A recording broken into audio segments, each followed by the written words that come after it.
It is orange and blue today. Cecil Whammy, Andrew Mason coming back from practice. And oh my goodness, how did things go today for the Denver Broncos out at Broncos Park, powered by Common Spirit? What's the word you heard? We'll get to all that and more, and why this team needed JK Dobbins. We're here for you.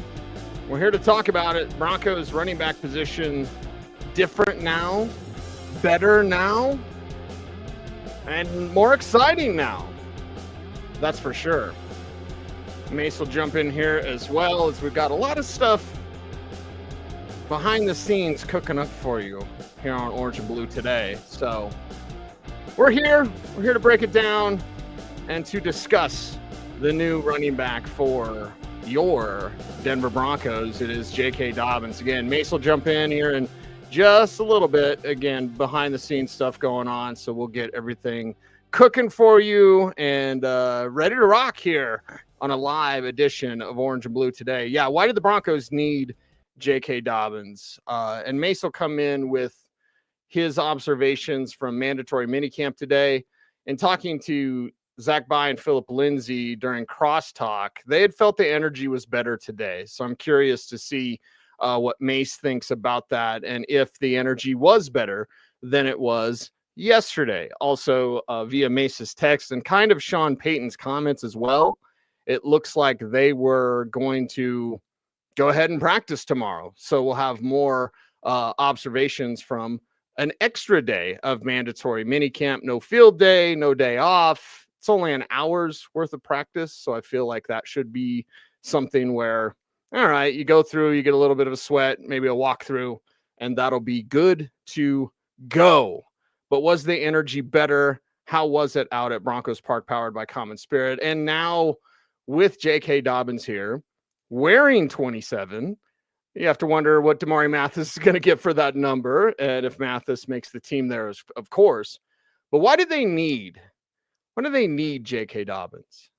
For me, it comes down to veteran experience. I don't want to be the guarantee on the box guy, but I'm kind of the guarantee on the box guy of you needed that guarantee of this is a player you can trust. You're not projecting with JK Dobbins other than his health. You're not projecting like, can he learn something? Andrew Mason running around, man. How was practice today? The energy seemed better. At least that's what Zach and Phil said. I didn't think the energy was bad yesterday. I got to disagree with both of them. I thought the energy was fine yesterday. Well, Sean Payton said the energy was good yesterday too. So yeah. I heard that. I got to completely disagree with them on that. The energy was fine. So okay. Yeah. The thing about that is it's one of those things where you can say it and there's no way to disprove it, right? It's just one of those kind of feeling things, but there's no way to quantify it. It's just kind of just your gut feeling on it. And gut feelings can't be disproven. There's no data to go with that. It's just, you can just maybe say the energy was off just because you had a bad breakfast. So that's, yeah. Well, what about today? I hate, that's why I hate that sort of critique, to be honest, when you're just observing from the sideline. It doesn't really hold water. Like if you see like a bunch of drops and things like that and mistakes, right. I think that's the case. But yesterday there weren't a lot of overt mistakes. I mean, we've seen Sean Payton stop practice before. Yes, there wasn't that. We've seen a bunch of times where he stopped practice. That's where you can clearly say it was off. That wasn't yesterday's practice at all. So he did have moments today where he was like, he paused a 2-minute period at the end when he was trying to teach things about like timeouts and situational football. But that was more kind of along the lines of all the situations he's trying to drill over the course of an off season, like the several dozen things that he likes to go through at certain points. So that it wasn't like stopping because of bad procedure. It was stopping because he was trying to emphasize a situational thing. So I think the energy's been pretty good both days so far. He loves the situational stuff too. He loves that coaching part of like, hey, I remember this player, watch out for this play. Like he digs that stuff.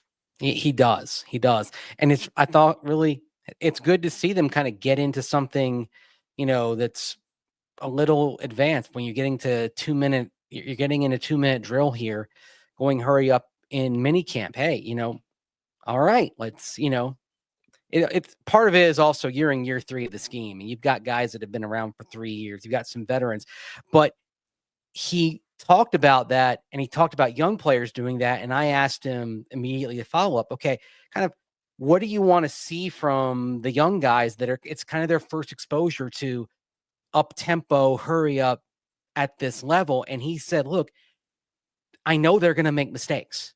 I know they're going to do things wrong. So I want to kind of see what those are and kind of start the correction process. That's good. Because you and I talk about how interceptions right now, they're okay. Quarterbacks are trying to test what the receivers can do. Peyton Manning would throw picks in OTAs. Who cares about picks and OTAs in minicamp? That's fine. No. You worry about fumbles. You don't worry about interceptions. And so mistakes right now are fine. You're okay with that. Better to make the mistakes now when they can be corrected. They're harmless right now. Mm-hmm. You learn about them, you go fix them. If they happen repeatedly, then you get concerned. But what they did today, they're going to go out, they're going to repeat this at the start of camp. So like what they did today, they're going to have a day like this at the start of camp. So you're going to go kind of re-drill this, and the mistakes that you saw procedurally when they were doing 2 minutes, especially for the young guys, you hope that, okay, they've learned from this, they studied this, and they go back and then you're not seeing the same things. So all good things, all healthy things. Yeah, all healthy things and all healthy things with JK Dobbins. I think Sharon, who's one of our favorites, y'all are our favorites in the chat room. Yeah. Sharon said, Mase says Dobbins was upbeat and peppy. Peppy. Well, let's just start. Let's actually play one of his responses here. He was asked, hey, why Denver? Why did you choose this place? Maybe he had some options.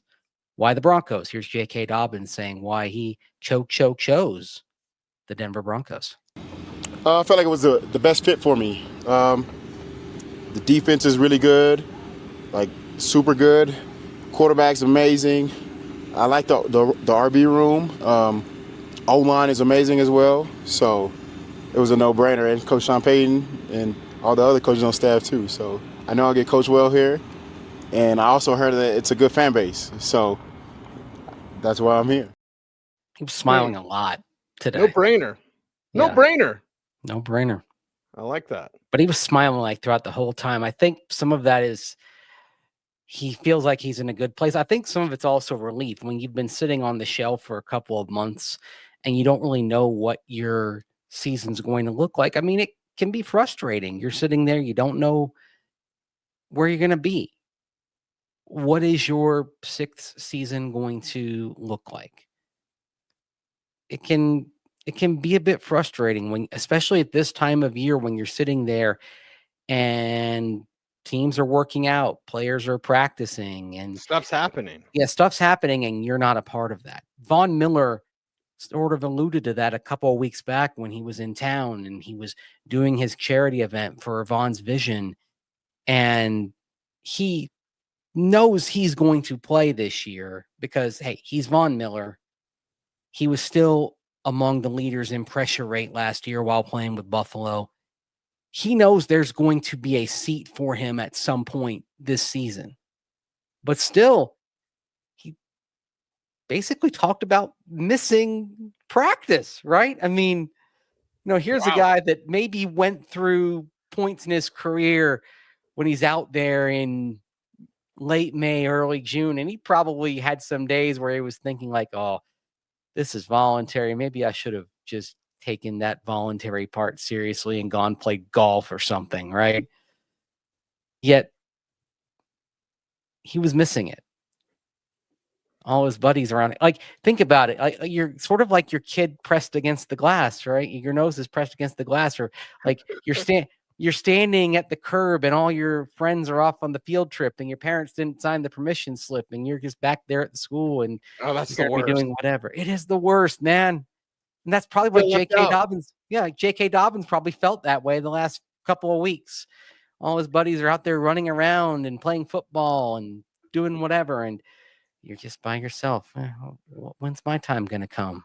Well, came today. Even though he didn't practice today, he just seemed like the fact that he could put on team gear.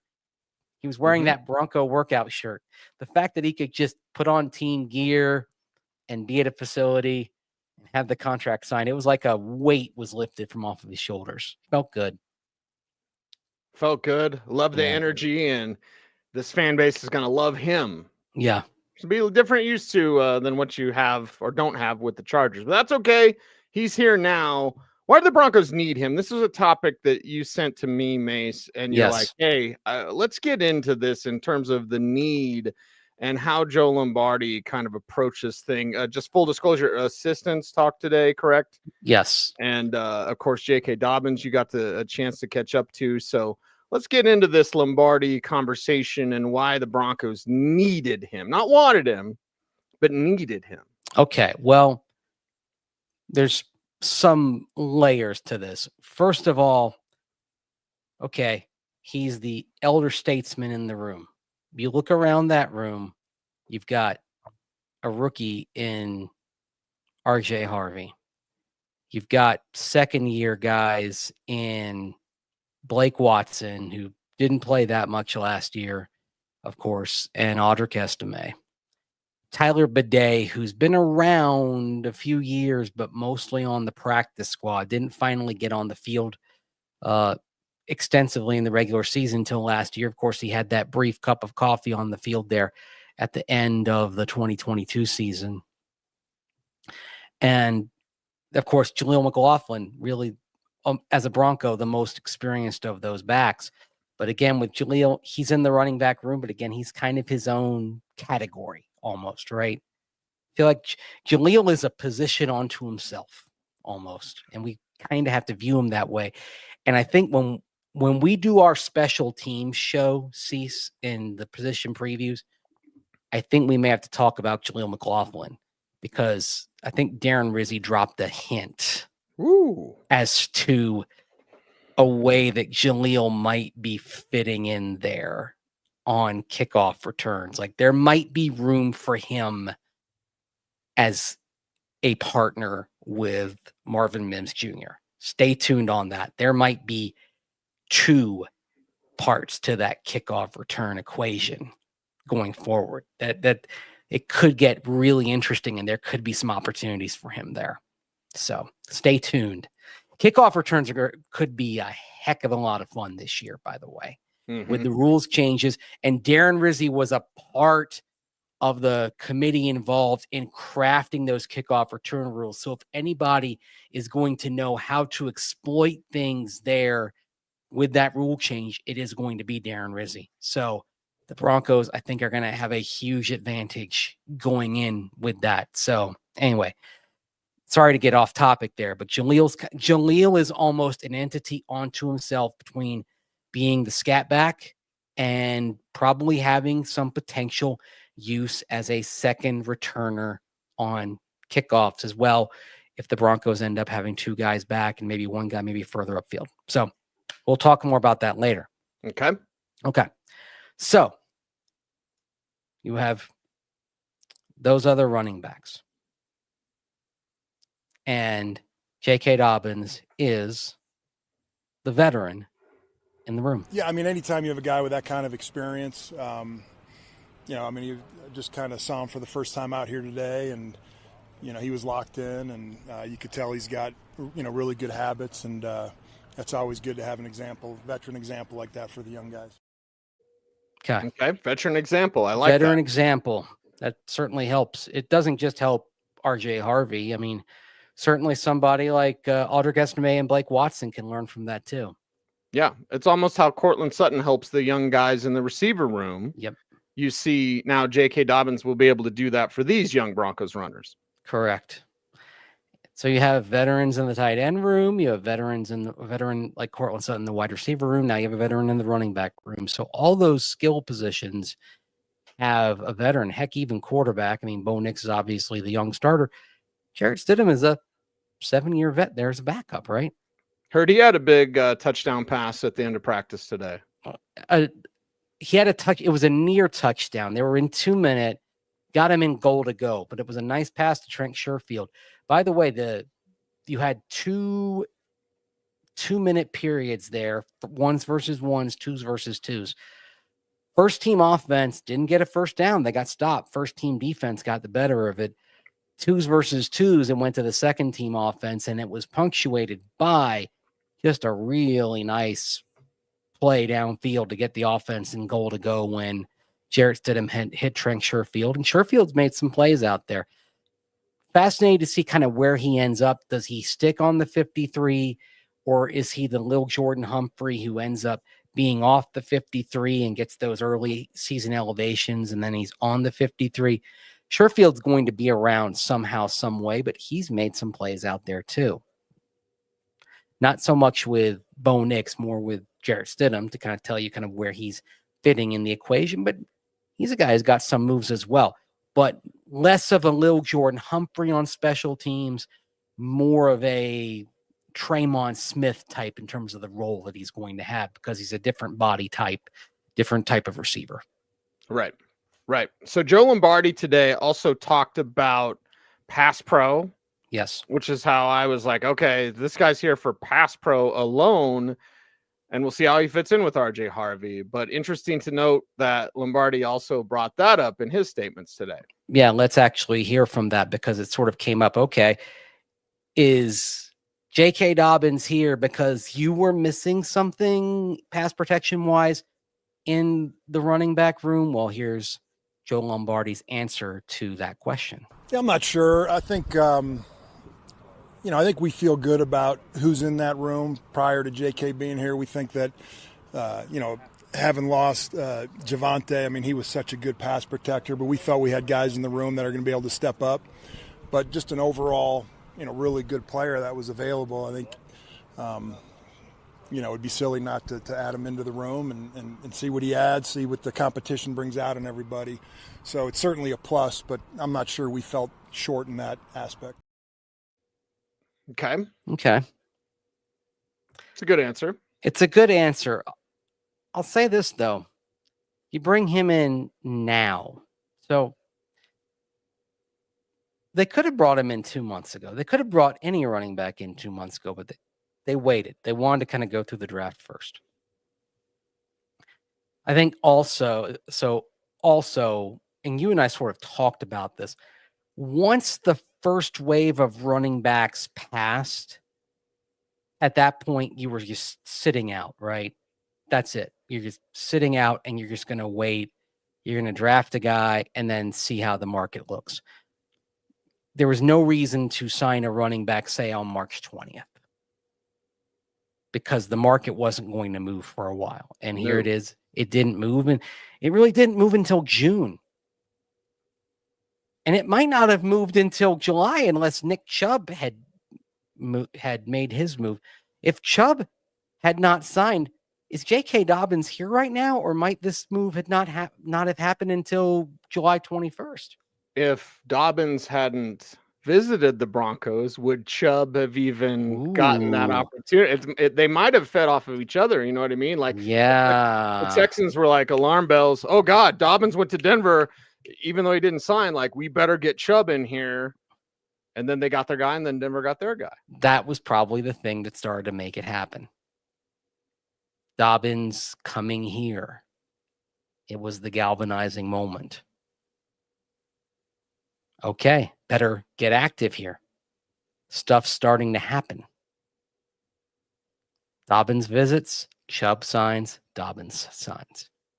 And then that's it. The market's closed. It's done. What's left is what's left are emergency fallbacks. And those fallbacks are really, I mean, they are, break glass, pull handle, basically. They're not gonna change things very much. They are, okay, we need somebody to run the football. And all of those guys that are left, quite frankly, if you get into the regular season, they may be second choices behind players who land on practice squads who are rookies who just don't stick on the 53. I mean, you and I have talked about this. There may be some talented rookies who land on practice squads who don't stick. I mean, what if a player like, say, Taj Brooks ends up not on a 53? Well, he may be of more value than some of these veterans who are on the market. He might be a better fit and give you a better outcome if you really are in a pickle and you need a running back. So you might be better served by plucking a practice squad running back than going for one of these veteran types of players that are just sitting out there on the market right now. That's the gap from the guys that signed in the last 3 days to what's left right now. This was it. The JK Dobbins was the last item of value on the shelf. All due respect to the guys that are still out there, and all due respect to the guy that you still like. I know, Cease. Jamal Williams. Yeah. What was it when Latavius Murray was here? Didn't they have Chase Edmonds? Wasn't that also? Yeah. I mean, and the guys that would be left, even my buddy Jamal, Chase is still out there. Wouldn't be as good as what they had with Latavius Murray, the last 100-yard rusher, by the way, for this team. Wow. Isn't that weird? Wow. Trivia question. Who's the last 100-yard rusher for the Denver Broncos? It's Latavius Murray. Man alive. Yeah. It's been a while. JK's here to change that. RJ's here to change that. And this running back room certainly looks dramatically different with JK Dobbins out there. So I'm glad he's excited. I know Broncos fans, Mase, I go to the gas station. I got people asking about JK Dobbins. People are excited about this move. Yeah, and I think they should be excited about the running back room now. Now you've got a real 1-2 punch here. The big question is just how long JK Dobbins stays healthy. I mean, it's all smiles and sunshine today. It all feels good. It's just now a question of, all right, how long do you keep him upright? This is, of course, now where the Broncos nutrition, training, medical team comes into play. J.K. Dobbins fits in with Evan Engram, with Dre Greenlaw, with Talanoa Hufanga. So the Broncos have 4 significant veteran off-season pickups. And what do they all have in common? They all have significant and fairly recent injury concerns. This is truly the Broncos betting on themselves. We hear about this with players sometimes with their contracts. The Broncos as a franchise are betting on themselves. They are betting on Bo Lowry and his staff, betting on this team that has had better injury outcomes, better health over the last 2 years than anybody in the NFL, betting on their methodology that has resulted in improved outcomes in terms of players being healthy over the last 2 seasons, especially compared with what the Broncos had in the several seasons prior. Betting on that continuing. Here's Joe Lombardi talking about just that specific to J.K. Dobbins. Every time he's been healthy, I mean, he gets 5 yards a carry. So, obviously he's had some bad luck with injuries, but, I think our, medical crew and, they've done such a good job here keeping guys healthy. So hopefully they can help him out in that aspect. And, we'll get a really good addition that'll be available. Available addition with 5 yards a carry, May. Sounds great to me. Plus, our buddy Tyler, who works for the Broncos, sent out that email that they've officially signed Dobbins. Yeah. Nice little stat in there that since he was drafted and came into the league, he's number 3 in big play rate in terms of carries 10 or more yards. Number 3. Yeah. He's explosive. No doubt about that. And he's remained explosive. That's the thing. He's kept that explosiveness despite the injuries.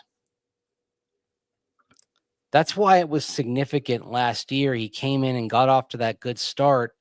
And then he hit a lull, and then he came back down the stretch and had some good games down the stretch toward the end of the season, even those last couple of games after he came back from missing some time. So here you have somebody who's maintained a pretty decent level of explosiveness despite the injuries. So at some point, he's going to cross a Rubicon, you'd say, where he can't get it all the way back because there's one too many injuries, but it hasn't happened yet. Thus, if you can keep him healthy, can you get more out of him? Yeah, there's still a bit more there one could imagine. Now, is JK Dobbins playing 2 or 3 years from now? I mean, that would require good fortune that unfortunately has eluded this young man to this point. Of course, maybe it's due to turn around, but when you've missed more games than you've played to this point, now you're turning around and having a complete reversal in fortune. I mean, that would be great to have happen, but it's, there's a trend that's been going on here. It would be the ultimate, though, for the Broncos, right? If J.K. Dobbins came in and played 17 games and was terrific, then, boy, Sean Payton and Bo Lowry could take the victory lap to end all victory laps. If Greenlaw, Hufanga, Ingram, and J.K. Dobbins, if all were healthy and all played well, and in the case of Greenlaw and Hufanga specifically, they both got back to their pre-injury form or something close to it. Oh my goodness. I mean, could you imagine how could you imagine how Sean Payton would be? He'd start bragging. He couldn't help it. He wouldn't be able to help himself. Well, maybe he could do that after a game in Santa Clara. That would be something. That one alone. And super, super quick before we're out of here, and just behind the scenes so everybody knows, Mase is basically like a rest area. So you zoom in, do the show, you have to zoom out, do the Rockies. We have more stuff behind the scenes. So before we wrap it up, I do want to emphasize what you said about regaining pre-injury form. Yeah. Because we've talked about a million players. I always bring up Vincent Brown. We saw him at the Senior Bowl, receiver out of San Diego State, Charger, by the way. Yeah. And he was like just fast enough. He's a playmaker, but he was just fast enough. And then he had a knee injury and he was never the same. And he didn't play after that. So there's plenty of guys out there that get one injury and then they're just not the same. So Dobbins has been able to get back. And I watched cut-ups of him yesterday of his carries. One, the counters coming back. And two, love his feet. Yeah. Love his feet. Well, the other thing is, for all the positive outcomes the Broncos have had, Javonte Williams had that severe knee injury and he never got back either. So he played to be certain, but he didn't get all the way back. The Cowboys now are rolling the dice that they can get him all the way back. Good luck. We're fixing to find out, as Gary Kubiak would say, and we're going to get a firsthand view of that when the Cowboys come into Denver in October, late October. Low key, one of the more interesting games on the schedule, I think, and maybe one that might be bigger and tougher than perhaps a lot of people are thinking as they look at the schedule today. Mm-hmm. That's right. Okay, Mase, let's get you out of here and get to. It's not like you get to get out of here and get some time off. I'll tell you something. We'll talk about that off air. So anyway. Okay. Yeah. All right. He's Andrew Mason. I'm Cecil Lammy. How do folks help us out on YouTube, Mase? Like, comment, share, subscribe, hit that notification bell so that you never miss vid. That's right. He's Andrew Mason. Follow him on all the socials at Mase Denver. I'm at Cecil Lammy saying OBT's BFD. Thanks for watching. Stay tuned. And would you please stay frosty,